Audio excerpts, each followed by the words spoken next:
вечер и добро ни дојдовте. И вечерва интересна се надевам тема, мене барем и така ми се чини, по составот и на гости и со сето она што треба вечерва да го зборуваме. Тоа се емоциите. Често ги споменуваме, сакаме да зборуваме на токму тема емоции, но емоциите од секаков би рекли аспект. Но знаеме ли истите да ги препознаеме? Си ги препознаваме ли кај себе? Знаеме ли што значат емоциите или како ги препознаваме кај оние другите? И што впрочем емоциите значат во нашето секојдневие, но пред се и во нашата работа. Токму на оваа тема зборуваме со вечерашните гости и велам, останете со нас, ќе биде и тоа како интересно, а затоа ќе ни биде еве тука си првата гостинка која ќе ја најави практично темата и она што тие го прават или работат на развој на емоционалната би рекла интелигенција. Нела Јолеска која е представник од Центарот за токму развој на емоционалната интелигенција. Добро вечер. Добро ни дојдовте. Добро ве најдов. Повелете. Да, повторно ќе речам умилена тема ни се нели емоциите. Да, дефинитивно. И често пати зборуваме за оние или емоциите ги препознаваме или ги идентификуваме со оние емоции кои се врзани за приватноста, за нашето секојдневие, за љубовта, да, но треба да се има љубов, емоции кога бизнисот е во прашање, нела, нели? Апсолутно, апсолутно. Вие имате, реков ваков токму центар кој зборува на оваа тема, често пати знаеме да прочитаме книга, делумно сме запознаени со тоа што значи емоционална интелигенција, но може ли од тука да тргнеме прво од идејата од каде и зашто станува впрочем збор? Гледајќи го од перспектива на нешто кое што во цел свет станува исклучително интересен феномен. Тренд и феномен. Да, и како посебно на Западот е тема која што е исклучително атрактивна. Ја препознав во моите секојдневни контакти. Луѓето кои што ги дружам, луѓето кои што се од мојот најтесен круг, вклучувајќи фамилијата, пријателите, па бизнис соработниците. И всушност препознавајќи ги сите тие емотивни процеси, почна да развивам програма која што заедно со уште мои колеги кои што се коосновачи Центарот го издвоивме и направивме еден уникатен проект кој што се надевам дека за нецела година дена ние веќе ќе имаме и интернационално сертифициран центар кој што ќе се занимава со едукација и со мерење на емоционална интелигенција и во организациите, но и во индивидуални односи, што значи дека тука се деца и млади, но и талентираните индивидуи. Како може да се измериме емоционалната интелигенција? Па, многу едноставно. Човек само треба да е искрен. Треба да одговори на стручно направени тестови прашања кои што ги има се повеќе. Значи, тие кои што професионално се изработуваат, знаат и да коштаат пари. Кои што, така, за македонски услови кај нас, значи, може би не се одма привлечни. Но се мери. И многу е важно што тоа е сегмент кој што ги освестува силните страни на еден човек или на една организација како систем која се анализира и оние предизвици. Значи, посебно станувам свесна колку е важно човек да се победи себе си со сите животни предизвици со кои што се соочува. Значи, да се победите себе станува збор за самоувереност, за храброст, за одлучност, за моќ на убедување пред се на себе. И одговорен избор да си направите нешто што е најдобро за вас. Години наназад, ни за години, не дека не знаеме што значи бизнис или не се занимаваат со приватен бизнис или работат во компании како вработени, но ова ми се чини како да се два различни света кога во прашање треба да ги информираме луѓето или едноставно нели да допреме до нив на оваа тема. Да, се соочувате ли со таков сега за сега удар или гард од страна на луѓето? Зошто мене ми се потребни емоциите и да ја развивам таа моја емоционална интелигенција или да ја употребам во бизнисот? Како да, нели се два различни света, барем јас така имам чувства. Тоа е повторно резултат на она кое што ние во текот на образованието сме го стекнале како рамка во која што треба да размислуваме. Јас ќе речем дека еден Бил Гейтс или Айнштайн или еве Бил Гейтс, можам за него да се задржам. Значи, замислете дека тој како мало дете бил не многу заинтересиран за нештата околу него, вклучувајќи го и образованието. Да.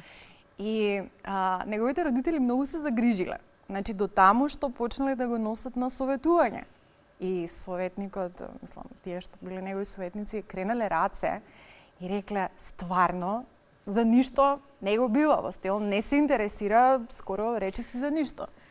Но во еден момент кога се запознал и ја открил љубовта и страста кон софтверот, целиот негов живот се менува. Суштината на емоционалната интелигенција во бизнисот е заснована на мотиви, наоѓање на мотиви и на страст во работата, за да бидеме најдобри. Како што вие како новинар верувам дека секој миг се обидувате да се усовршувате секој ден, нели?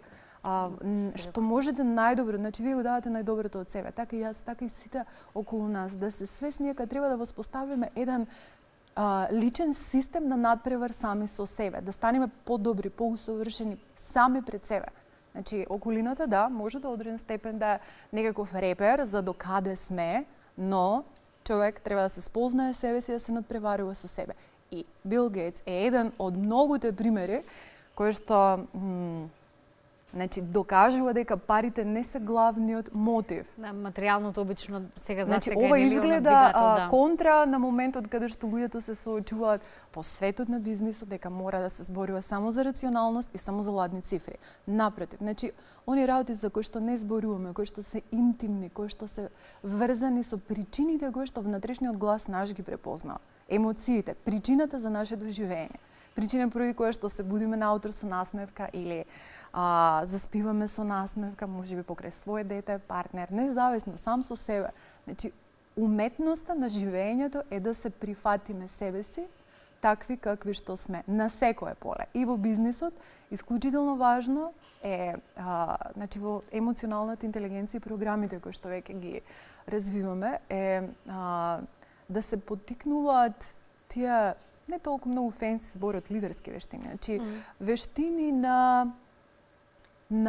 на самодоверба, на борбеност, на упорност, на доверба сам во себе. Да, ова е целта поради која што јас го сакам да го направам тоа. Значи има бизнис цел во делот на професијата и ќе го даде најдоброто од себе по цена и кога цел свет го зборува спротивното.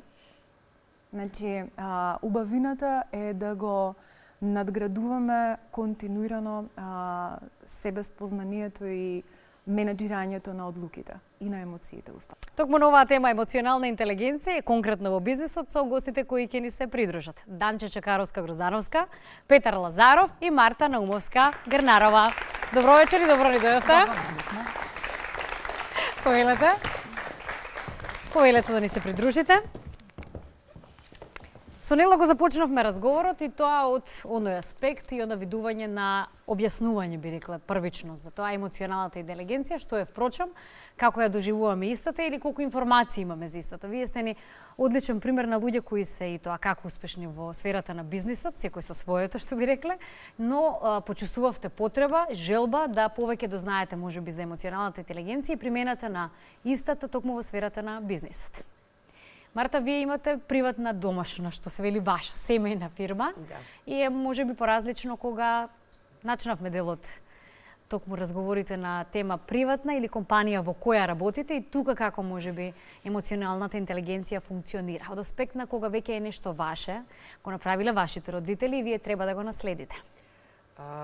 Токму така, секој бизнис има своја специфика, а семејните бизниси се многу анализирани од различни аспекти.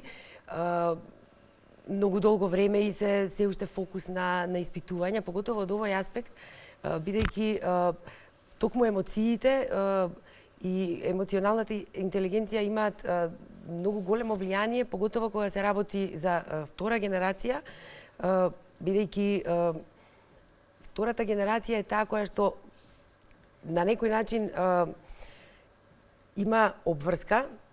Значи, можеби на прв поглед на луѓето им звучи дека, нели, Парис Хилтон во превод, нели? Да, лесно е, веќе ви го трасирале патот вие. Наследничка и тоа е тоа, сега нема што да му ја мислиш. Меѓутоа, јас мислам дека е многу поразлично. Првата генерација имала страст, имала некаква идеја.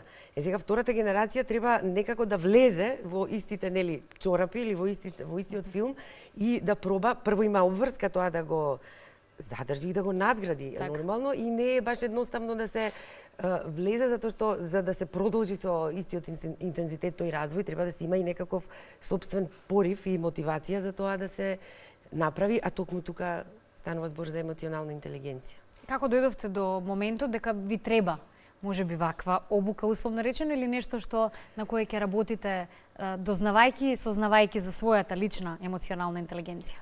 Па, јас се сретнав со овој во секој случај јас сум по образование инженер, а сепак ја водам фирмата и се трудам да се надообразувам во континуитет за менеджмент и за сите некои поготово нови техники кои што се во прашање. И сега емоционалната интелигенција како збор можеби застрашувачки звучи, меѓутоа е нешто кое што постои од секогаш. Дури јас дојдов до заклучок дека на овие простори е, можеме да кажеме дека луѓето на овие простори и tekako, нели, балканците заради цела таа историја, мислам дека поседуваат голема емоционална интелигенција кога се работи за лична. Меѓутоа недостасува тука малку менталитетот го кочи она, затоа што емоционалната интелигенција е како се справуваме со себе, движечка сила за ние да се подобриме, меѓутоа после тоа ќе биде поидобна точка како делуваме на луѓето околу нас. Така да во тој контекст имам не конкретно можеби за емоционална интелигенција семинари, меѓутоа за личен развој, за change management, така да еден многу битен фактор е просто во животот на секој човек би рекла свесноста за своите постапки и желбата да се подобриме и така да делуваме на околината. Петар, вие од каде во приказнава? И пред малку зборувавме дека емоциите како емоции, емоционалната, односно емотивни да сме и да имаме емоционална интелигенција се малку различни нешта. Вие повторно низ призма на доживување на работата како дел од приватна фирма, ко собственик, експорт, импорт и слично занимавање. Проблематика дојдовте можеби до момент да сте свесни дека треба човек да се надгради по ова прашање. Па добро, како што и мислам претходно Марта кажа, емоционалната интелигенција или писменост, како што кажувате, генерално во суштина постои од многу одамна, илјадници години. Значи ние во себе си ја имаме генерално, меѓутоа се уште нели кој помалку или повеќе ја има изградено или развиено. И од она моје искуство, како да кажеме менаџер, предприемач, раководител на тим и дел од мојата работа и продажба, значи сакам да кажам целиот тој склоп на работи, во суштина сум увидел дека многу често и многу се важни како во суштина ние ги презентираме емоциите или како ги користиме ние емоциите во менаџирањето, во работењето со луѓето, сами со себе и така натаму. Генерално емоциите јас сметам дека или таа менаџирањето на емоциите во суштина представува еден проблем или позитивно или негативно, значи може да се гледа во однос на се она што ни се случува околу нас. Сите проблеми, сите непријатности или позитивни или негативни работи кои што ни се случуваат на приватно поле, не само значи во деловниот свет, во бизнисот. Сето тоа се резултат на наше добро или лошо справување со тие емоции. Значи ако ние се на работа, се зборуваме тука за бизнисот, може би јас да дојдам изфрустриран од нешто, од дома, љут, и тоа да го пренесам на моите колеги. Но тоа не е дека е редок пример во секојдневието. Тоа не е редок пример, тоа е типичен пример. Да. И во суштина ние ако знаеме од кај тоа доаѓа, зошто тоа доаѓа, например, денеска јас имав со мојата колешка на работа, за една работа јас избувнав, меѓутоа после проба викам добро, во ред, среди се малку, зен, и викам, да, и се извинив, меѓутоа, она крива беше, меѓутоа се извинив, пробав да, затоа што знам дека тоа ќе се рефлектира на нејзе негативно. И сега ако си отидев у канцеларија да се вратам, тоа тежина јас сум ја остел нејзе, и она продолжува со таа тежина во текот на денот или Тоа се рефлектира на после на успех на тоа што го работите. Можно тоа да се рефлектира на колегите, она таа фрустрација нејзина ќе ја пренесе на колегата. Така да, значи сето тоа представува во суштина една се надополнуваат на некој начин работите, нели, тоа се one thing leads to another. Има еден феномен интересен на тоа кога сте на чело на одредена компанија или е ваша, желбата да се чувствувате уште помоќно е тоа да не ги почитувате и емоциите на оние кои ви се подредени, односно сметате дека нели по дефолт се така поставени работите, така треба да ги доживеат вработените, дека вие сте тој сопственикот, фирмата е ваша, тие се само вработени и практично немаме ние што овде да општиме, нели да си ги разменуваме емоциите или едноставно да си ги почитуваме, би рекла на крајот на краиштата емоциите на едните и другите.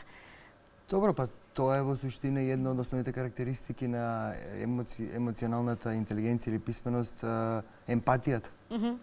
Сега тоа си го гледам од аспект на ова социјалниот момент во самиот тим, значи со колегите, комуникацијата со клиентите, доколку вие не ги разбирате вашите вработени, ако немате развиено таа емпатија или тој момент на емпатија, вие не може да ги разберете што им фали, што не им фали.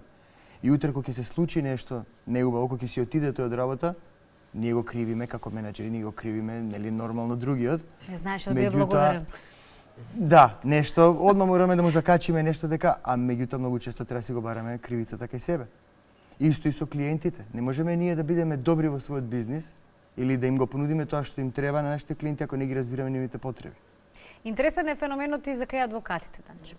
Конкретно еве, имаме убав пример, бидејќи имате адвокатска канцеларија. И тоа е една, би рекла јас, професија која е посебно специфична, бидејќи сте во најдиректен контакт со луѓето, нивните проблеми, треба да се работи на случај. И како обично се вели, нели, дека најголемите актери, впрочем, во бизнисот и се можеби адвокатите. Треба да ги изглумат емоциите, треба да бидат подготвени на се, лагата треба да им биде добре дојде и да знаат сето тоа убаво да го спакуваат. Но од друга страна, вие се кусите со дел од тие мислења, колку што разбрав, и сметате дека треба да е, впрочем, и поинаку.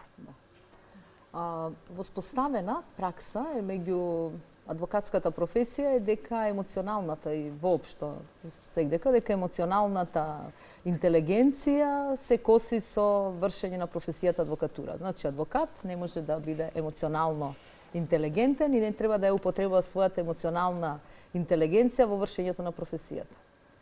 Значи јас сум еден од примерите кај што верувам многу, голем број на адвокати, кој што ја применува емоционалната интелигенција во вршење на својата професија. Емоционалната интелигенција, прво сакам од правен аспект да кажам дека генерално друштво имаме два вида на друштва, капитални и персонални. Капиталните друштва се тие каде што капиталот го создава капиталот, а персоналните друштва се тие каде што персоната, индивидуата го создава капиталот. Персонално друштво е адвокатурата. Значи, во персоналните друштва, за разлика од капиталните друштва, многу повеќе треба да имате емоционална интелигенција, сте емоционално интелигентен за да може да бидете успешни во својата професија. Затоа што доколку имате развиена емоционална интелигенција, може да прочитате емоцијата на клиентот, на судијата, на спротивната страна, тогаш сте многу поуспешни, многу подобро може да работи, многу повеќе можат луѓето да ви веруваат, за разлика од капиталните друштва, каде што вработениот што е на некоја програма во производство, дали има емоционална интелигенција или нема, талентата си оди, производот се произведува и така натаму. Значи, во овие персонални друштва, освен првиот лидер, и целиот тим треба да има способност да примени емоционалната интелигенција. Многу битна работа што сакам да ја истакнам сега во оваа прилика е како стално се поставува прашањето како да се воспостави баланс помеѓу професионалниот и приватниот живот. Односно, да ја вршиме професијата во баланс, да бидеме стално во баланс. Да бидеш во баланс, тоа подразбира да бидеш задоволен од тоа што го правиш, односно да бидеш среќен. Како да бидеш во баланс вршејќи ја професијата адвокатура, доколку не ги промовираш тие некои вредности кои што предпоставуваат дека треба да ги има еден адвокат, а тоа е понекогаш да излажеш, да влезеш во друга улога, да доставиш ако е потребно лажен доказ и така натаму. Значи, промовирањето за да бидеш баланс, за да бидеш во баланс приватниот и професионалниот живот да ти бидат во баланс е многу битно своите лични вредности да ги промовираш на работа. Значи ти да бидеш иста персона, приватно и професионално. Доколку ти си истата личност, имаш исти вредности приватно и професионално, тогаш си успешен во својот бизнес. Посебно во професионалните друштва. Ако промовираш други вредности, имаш едни вредности, на работа промовираш други вредности, тогаш не си оригинален, не си автентичен, луѓето тоа го приметуваат, Можеш да функционираш, меѓутоа не можеш да го дадеш максимумот и да бидеш успешен во својата професија. Значи, вообичаено, и тука уште нешто сакам да кажам, дека има адвокати посебно во мојата професија, што велат јас на суд лажам, доставувам докази што може не е вистинит, убедувам со лажни факти, меѓутоа приватно сум многу чесен. Тоа не е точно. Според мене, лично Мора од некаде тоа да излезе. Тоа мора да излезе. Не можеш ти во приватниот живот да бидеш една, во професионалниот живот друга, затоа што единство си. Мораш да имаш единство. Приватниот и професионалниот живот секојдневно се преплетуваат. Ние додека работиме, размислуваме за семејството, разговараме со семејството за време на работа на телефона и дома кога сме правиме некои работи кои што се службени. Така што тој живот не може да се одвои. Па сега приватно да бидеме едни личности, а професионално бидеме други. Има и такви примери, значи има и такви примери, меѓутоа тие не се автентични, тие не се вистински, тие не се успешни. И тие не можат да го дадат максимумот. Имавте чувство дека мора да влезете во нешто што ви е наметнато, бидејќи тоа сепак семеен бизнис и помалку оди можеби на, би рекла јас, мажите ако ги има во семејството, отколку да очекуваат дека ќе се снајде успешно, нели, некој кој од понежниот пол, ако може така да кажем, во оваа работа? Па добро, во мојот случај јас бев единствена, немав значи брат да наследи. Кај што ќе може да играм на таа карта. Плюс сум некако воспитана во тој дух. Единица сум и воспитана сум во дух дека не треба да се срамам од работа, дека треба да секогаш да се стремиш кон еден чекор повеќе, некако природно дојде целата таа работа, моето прифаќање, афинитет имав различни и за техника и за, не знам, убави работи за уметност. Во детството се бавев и со сликање, и со музика, после тоа со пеење во хор и така. Завршив на, не знам, во некоја претерано машко обкружување, меѓутоа и тоа јас го гледам како еден вид на емоционална интелигенција, значи потреба да си создадеш услови за да бидеш ти. Значи во мојот случај јас имав потреба да создадам нешто свое, па така да некако склопна сите тие работи, ресурсите од фирмата кои што ги имавме, мојата некаква лична склоност и некои светски трендови, јас дојдов до идеја, направив една своја колекција од дизајн радиатори. Тоа е брендот Завар Дизајн, кај што дополнително се искажувам и се реализирам на секој начин за да имам еве нешто што е моје дете, што треба некоја нова приказна да раскаже. Колков е одзивот на луѓе кои се заинтересирани во моментов да работат на емоционалната интелигенција, конкретно во бизнисот, кај нас? Ако ви кажам дека сум далеку поеќе од позитивно изненадена, значи интересот расте секојдневно, пред се расте од самите бизнисмени. Значи ние имавме многу интересна трибина која што ја одржавме во присуство, значи покрај овие мои пријатели, колеги воопшто. Во работата се уште неколку други кои што своите лични приказни како работат, како се соочуваат со сите промени во едно работење, значи вклучувајќи ги моментите кога фирмата не работи добро.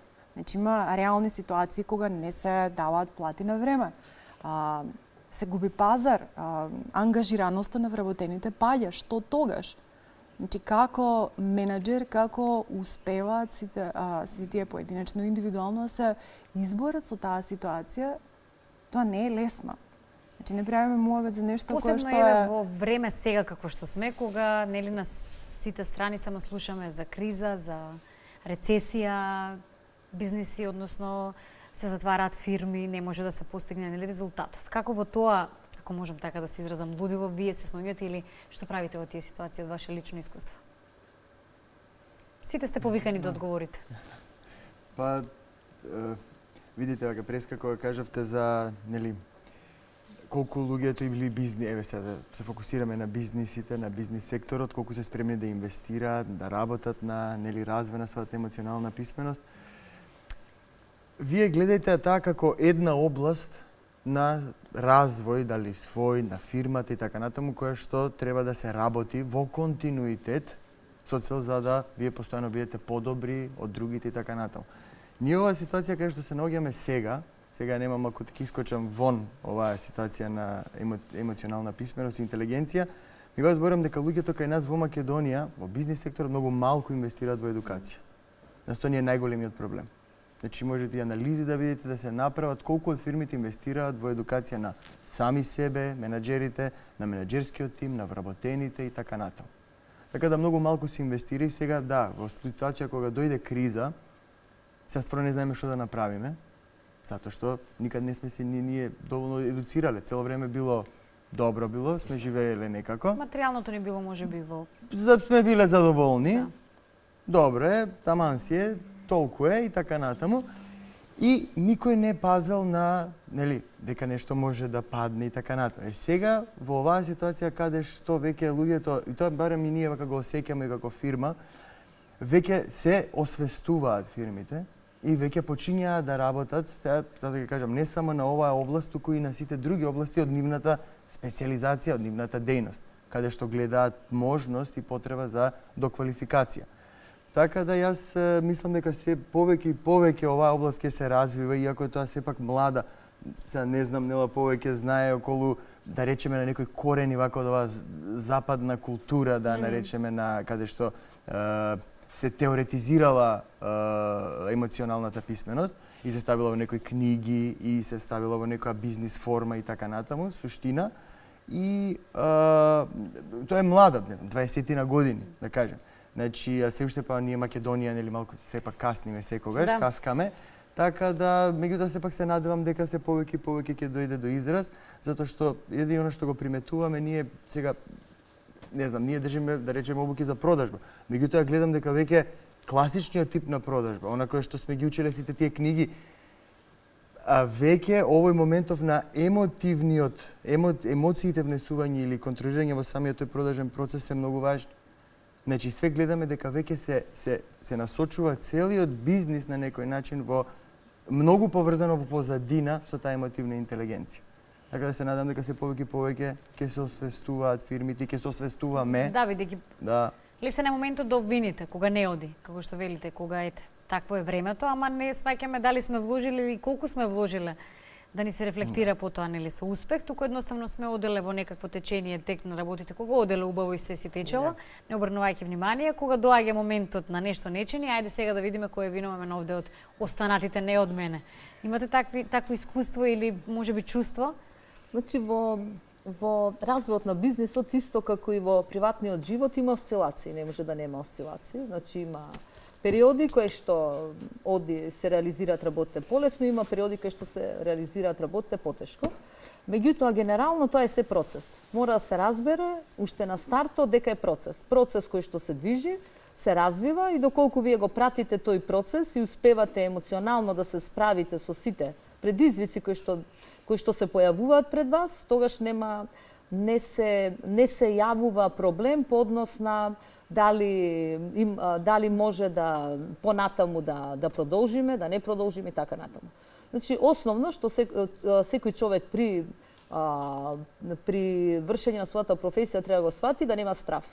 Значи, јас секогаш кажувам дека тоа што го работам, сакам да го работам. Јас тука сум се нашла и тоа е тоа што јас уште 10 пати се родам, тоа би го правила. Меѓутоа, од друга страна секогаш велам, окей, па ја не сум се родила адвокат, нема ни да умрам адвокат. Значи, додека можам да работам таа професија онака како што јас сметам дека можам да правам и ме прави среќна, ќе бидам тоа што сега го правам. Доколку не можам тоа да го правам, да го применувам и не можам да бидам успешна доволно во таа професија, тогаш ќе работам нешто друго и ќе работам тоа што ќе бидам успешна. Така да доколку се примени таа емоционална интелигенција тогаш во развојот на бизнисот, како и во приватниот живот, тогаш нема проблем и доколку се промени нешто. Значи, промените носат и определени задоволства. Така да, сепак, јас сметам дека доколку се почне определен бизнис и во тој бизнис се внесе емоционалната интелигенција, односно се работи од душа и од срце, дека мора да има напредок. Има напредок, може поголем, може некојаш помал, меѓутоа не може тоа да згасне. Доколку предизвикот се некои други вредности, материјални овона, тогаш повеќе си поврзан со социјалните елементи и кога си поврзан со социјалните елементи, со економските движења и процеси, тогаш може да те зафатат и тебе. Ако ти си поврзан и изворот го наоѓаш од себе, тогаш може да се случат проблеми само доколку се појави проблемот кај тебе, помалку си зависен од тие економски случувања и движења. И плюс мора да се прифати и ризикот и успехот и се да се прифати. Се носи да посебно. Да. И неуспехот и тоа е емоционална интелигенција, си го прифатиш. Да. Многу добра Јас тоа сакам да го правам така. Ќе го правам додека можам да го правам така, додека сум среќна. Ако не можам да го правам, тогаш ќе правам нешто друго. Не е проблем. Има ли период кога може да ја научиме, кога е најподобно да ја учиме оваа лекција околу емоционалната интелигенција? Има период, да. Тој период е цел живот. Верувате, за разлика од академската интелигенција, која што многу истражувања покажуваат практично дека се развија до крај 18-та, 20-та година, значи завршување на средно образование. Емоционалната интелигенција се развива цел живот, за наша среќа. Значи не велат старите, да ти ги имам годините, ама не умот. Да. Мислам, интересно е на еден феномен кој што која ќе го прифатиме, после тоа веќе не е феномен, него не е секојдневие. А јас би сакала да се надоврзам на ова што сега Данчеваш последно го кажа, всушност на сите нас. Го споделуваме тоа искуство. Значи, кога човек се наоѓа во криза со еден бизнис, пред известен временски период седев така неформално во разговор со еден прилично искусен возрасен човек, кој што во својата бизнис историја, како го развил својот бизнис, каже дека имал сериозен проблем во моментот кога се соочил со немање на пари за храна, немал доволно пари да си ја прехрани сопствената фамилија, значи имал болно дете, нешто кое што се случувало не краток период. Во тој период тој не се откажал од својата работа, од својата бизнис идеја да го работи сопствениот бизнис. Не заради тоа што околината не му викала дека ти најдобро е да тропниш на туја врата да бараш работа на друго место, или заради тоа што општеството било во несоодветни предуслови за одлично економско инвестирање, или дека не биле високи каматите во банките, или дека имал проблем со извоз, што и да е, на крајот на денот. Тој знаел дека легнува со помислата дека јас ја правам вистинската работа најдобро и за мене и за мојата фамилија. Ја во овој дел по однос на колку постои емоционална интелигенција во бизнис секторот, би кажала дека во бизнис секторот апсолутно постои емоционална интелигенција.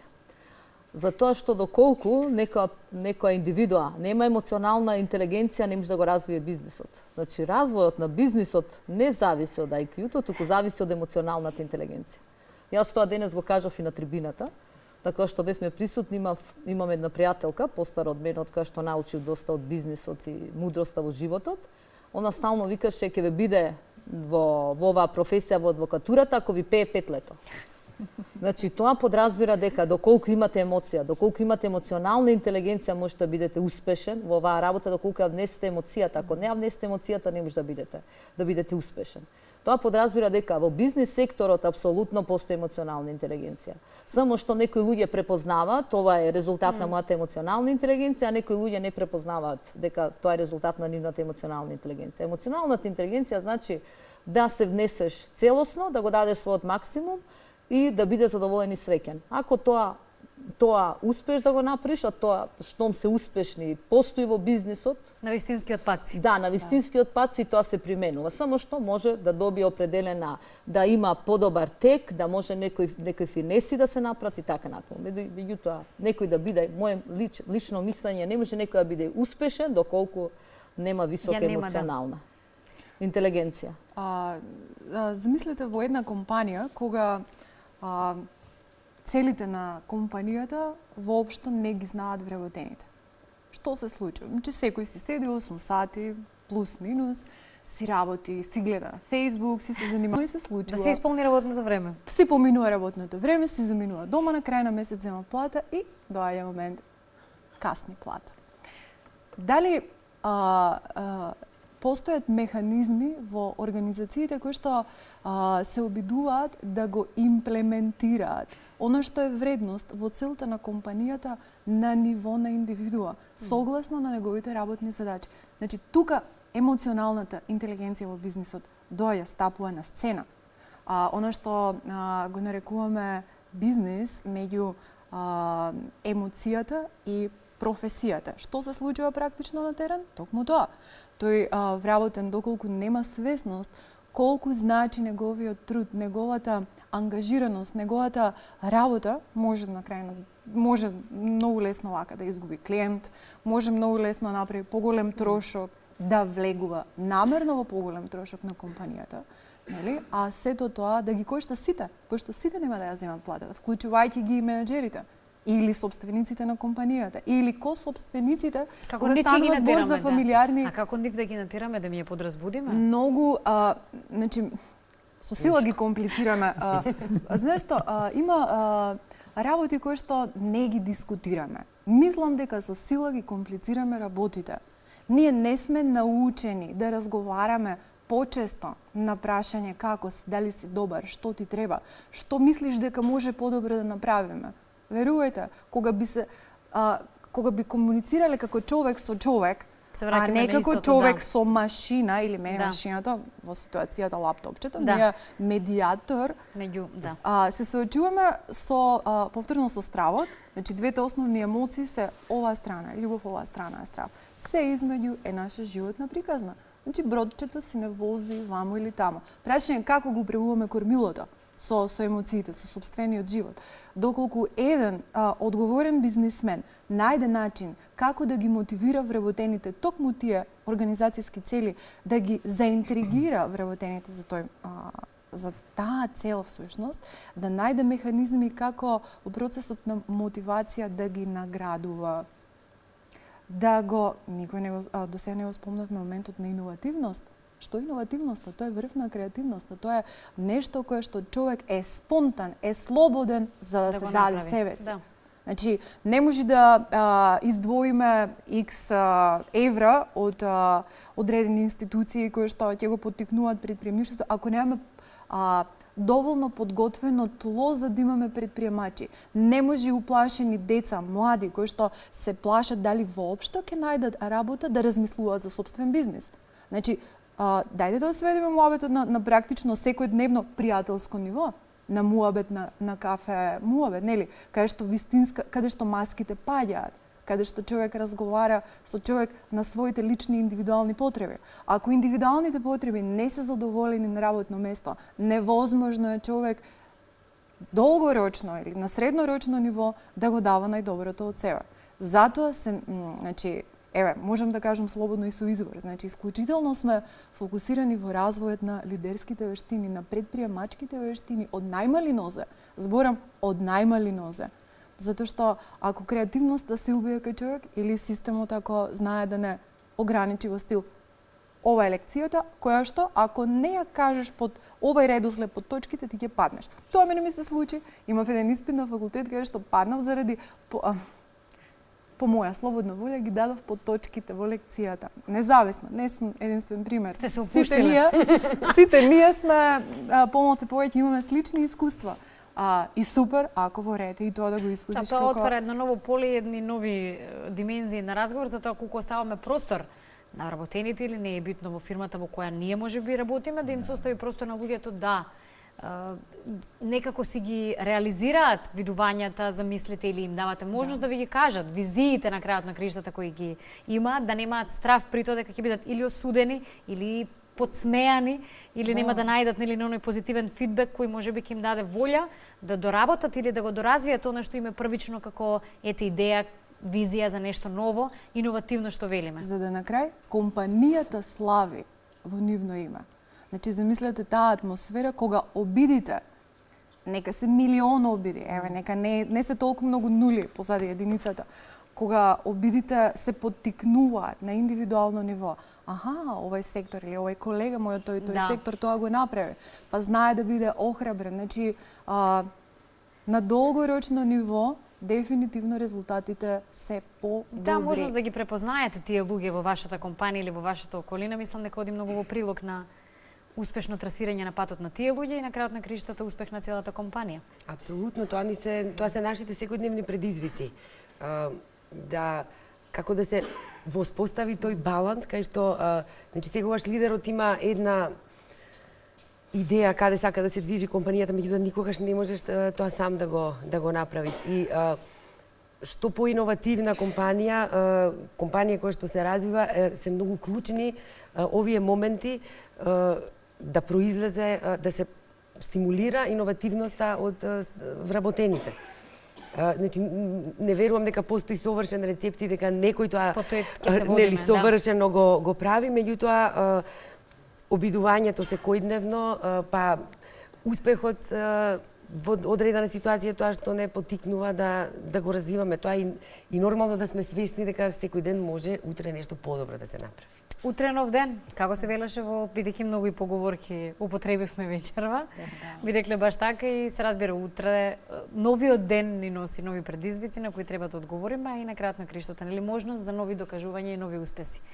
И овде би немале крај, нели, на разговор, посебно со вас и умни и успешни луѓе кои сакаат да вложат во себе, во својата работа, на крајот на криштата, во својот бизнис. Се надевам дека ќе имаме повторно, нела, со вас и со вака пријатни луѓе можност да зборуваме на оваа тема. Трибините ќе бидат присутни, чести, а ние ќе ве следиме и ќе ни бидете драги гости во тунел. Ви благодарам и се надевам дека еве потикнавме барем и тоа како да се размислува на темата емоционална интелигенција, примена на истата, и се разбира успех во работата, исто колку и успех во приватниот живот што си посекуваме. Ви посакувам успех на сите полиња.